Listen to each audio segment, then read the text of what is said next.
ఒక లైఫ్ ఇంకొకటికి ఎప్పుడు లైట్ గానే ఉంటుంది, ఎవరి లైఫ్ వాడికి చాలా వెయిట్ ఉంటుంది.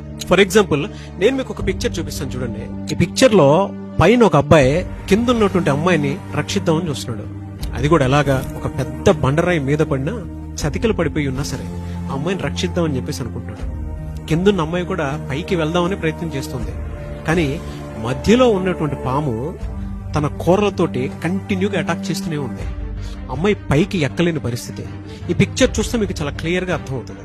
అయితే కిందున్న అమ్మాయి ఏమనుకుంటుందనంటే, పైన ఉన్న అబ్బాయిని చూసి నేను ఇంత కష్టాల్లో ఉన్నాను, అయినా పైకి లాగడానికి ప్రయత్నం మాత్రం చేయట్లేదు, ఏమనుకోవాలి ఈ అబ్బాయిని అని చెప్పేసి అనుకుంటుంది. పైన అబ్బాయి ఈ అమ్మాయిని చూసి నేను ఇంత ప్రయత్నం చేస్తున్నాను, నా మీద ఇంత పెద్ద బండరాయి ఉన్నా సరే ఈ అమ్మాయికి అది కూడా అర్థం కాకుండా పైకి రావడానికి కనీసం ప్రయత్నం చేయట్లేదు ఏంటి అనుకుంటున్నాడు. Simple thing.